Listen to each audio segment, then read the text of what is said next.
Hi everyone, welcome back to my YouTube channel, Taeja Unlimited. Stay tuned to see how I go from this to this.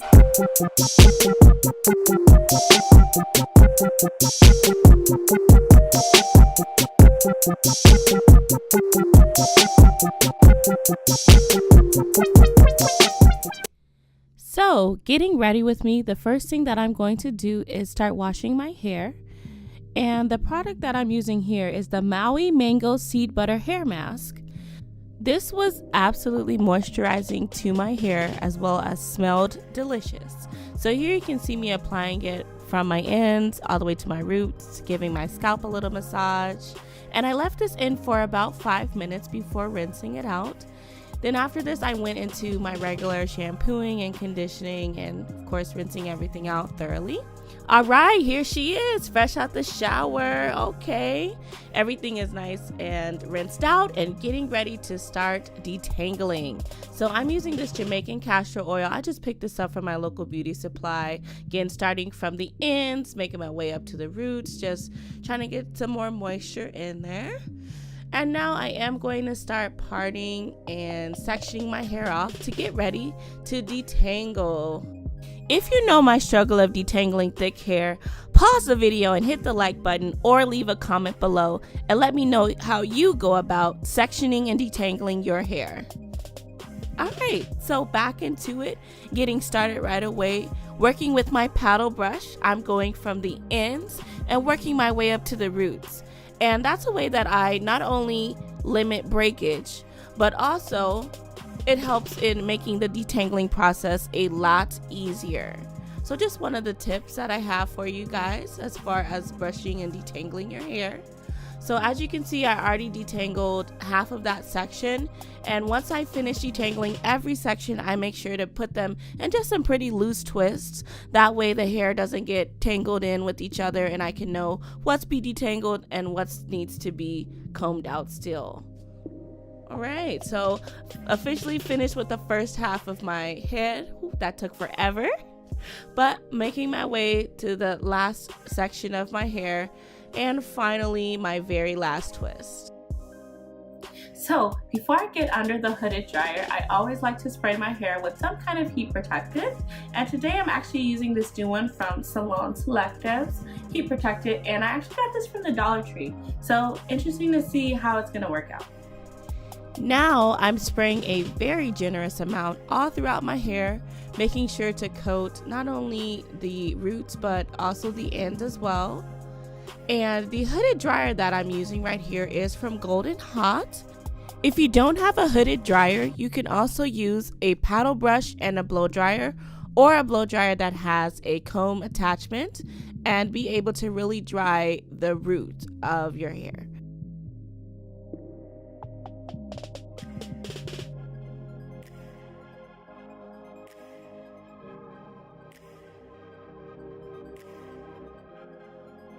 "30 minutes later, I am finished and getting ready to start straightening the hair.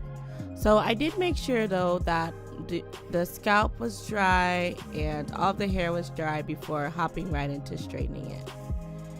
And it was. So taking down my first section, again just going to go through it with my diamond brush, making sure that any tangles are out and that it's ready to be straightened. So this one is what I'm using, the Golden Hot, and this is just literally a hot comb, but it has an attachment, so you can definitely plug it in. For this hot comb, I use the heat setting on 350 degrees only. Now, the highest that it can go is actually 500 degrees, and my hair can hold more heat, but I decided to go on this lower setting. Same with my flat iron, I used it up to 375 degrees, and for that one it could go up to 425 degrees. How much heat your hair can hold will vary, so you definitely want to check it out and test it on small sections of hair before just cranking up these devices to the highest heat and possibly burning your hair out. So again, just taking a really small section and testing that out first, and seeing, or if you just know from the salon maybe how much heat your hair can hold, then you can adjust the settings.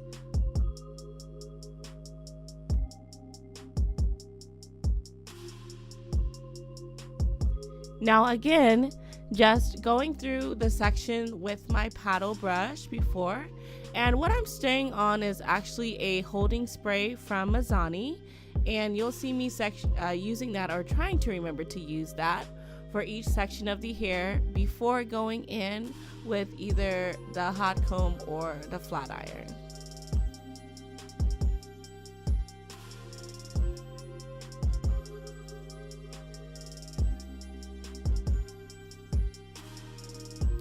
Now doing the back was very challenging.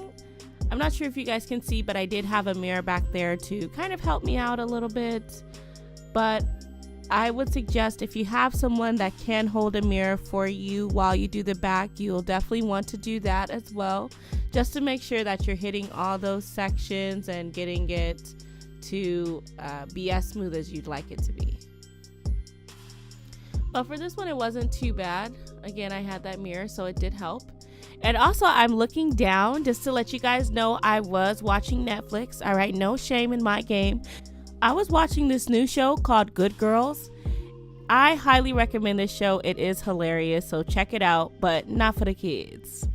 All right, everyone. So finally, many minutes later, we are down to my last piece. But anyway, and just slide it right on through. And this is mostly to straighten the scalp and the root, excuse me. Wouldn't want to burn the scalp. But this is mostly to straighten the root. And on this piece, with the flat iron going through it, that's just for the remainder of the hair. And I chase it with a comb.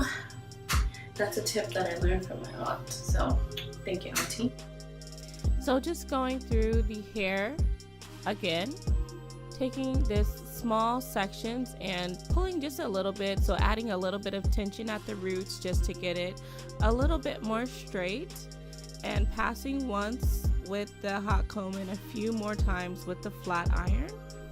And I always find that straightening the front of my hair is a lot easier than straightening the back. For some reason, the front of my hair, it is a lot straighter and it doesn't take as much heat to straighten it as it does the back. I'm done with the flat iron. Now I have my bigger comb here and just trying to see where I would like my part. I think right here is good. A little bit off to the side. There we go. And now, part. I'm gonna back it up so you guys can see. Yeah, there we go. So this is my dimming brush. It took so long that it is no longer wet. And just going over those pieces with mostly the flat part of the hot comb, getting everything nice and straight. Now I do like to start in the back just because it's easiest, but it's also when you're sitting here for a long time, that's where you'll sweat the most. So you might have to hit those back parts again. And then once more on the side like so.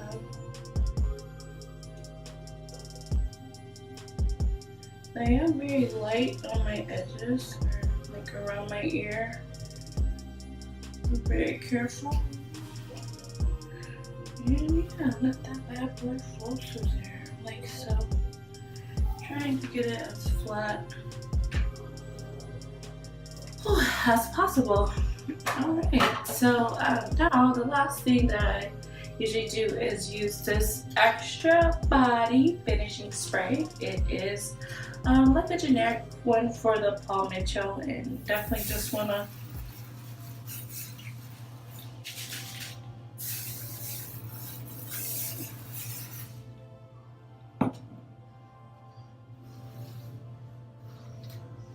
go. With the Ashy Control, this is the one that I use, the 48 hour. Anyway, you take just a little bit and apply pressure to those edges, like so. Make a little style, luego corta, or just simply have it so that your edges are pushed back.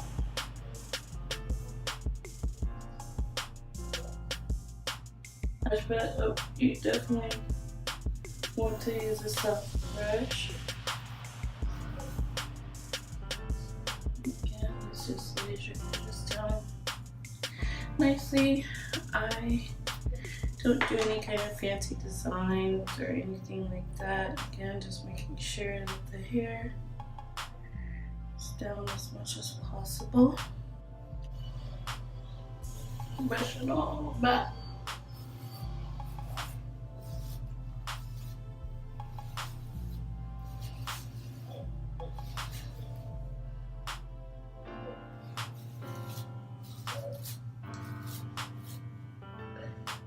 And there you have it.